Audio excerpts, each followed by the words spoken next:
हमारे साथ नरेश चंद सक्सेना हैं जो पूर्व IAS हैं। इनकी पोस्टिंग उत्तर प्रदेश और दिल्ली में रही है। अभी जिस तरह से इन्होंने जिक्र किया कि फसादात को लेकर ज़्यादातर नुकसान जितने भी फसाद होते हैं और डाटा भी इन्होंने दिया कि उसमें ज़्यादातर नुकसान मुसलमानों का होता है, क्या कहेंगे आप?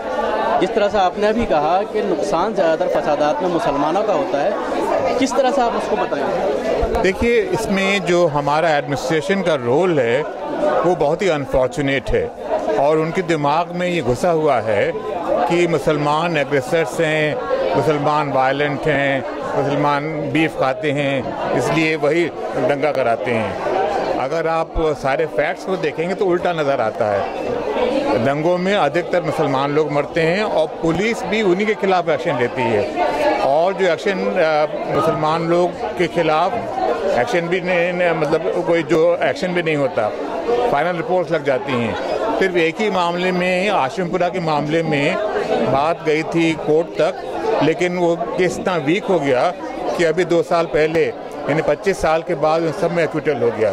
तो इस प्रकार से बिल्किस का जो केस है, ये पहला केस है मेरे संज्ञान में जहाँ पर कन्विक्शन हुआ है।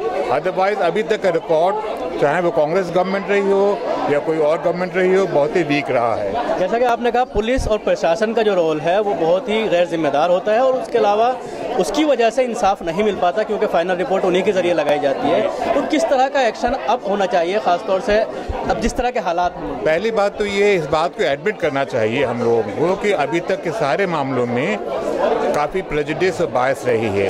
उसके बाद ट्रेनिंग में इस बात को उठाना चाहिए और कई ट्रेनिंग सेशंस होना चाहिए और जो लोग जिलों में काम कर चुके हैं उनको आप बुलाना चाहिए, वो बताएं कि कैसे उन्होंने प्रेजुडिस को कम करने की कोशिश की।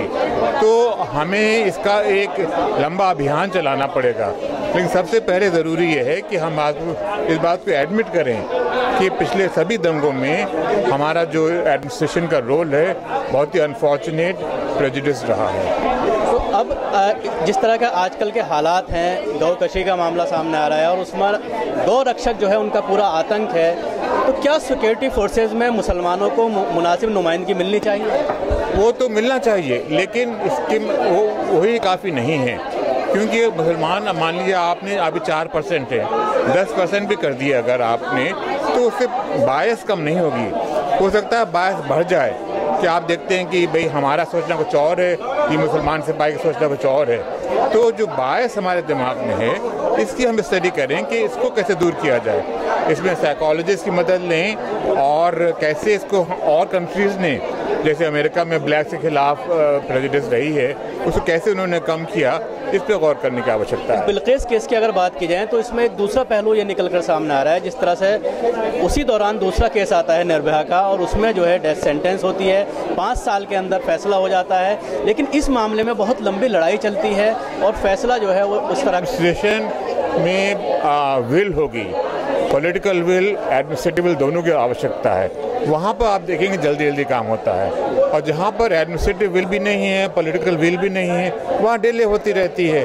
और अगर इसमें मामले में चूंकि मामला स्टेट गवर्नमेंट नहीं इन्वेस्टिगेट किया, IB ने किया, इसलिए इसमें कम से कम केस पहुँचा कन्विक्शन तक, तो बहुत ज़रूरी है कि किस तरह से उत्तर प्रदेश में अपनी ड्यूटी के दौरान इन्होंने कई केसेस को देखा और उसमें ये सामने आया कि पुलिस और प्रशासन का जो रवैया है वो काफ़ी चौंकाने वाला है और वो पूरी तरह से जो फसादी हैं उनका साथ देते हैं और मुसलमानों को उसमें इंसाफ नहीं मिल पाता।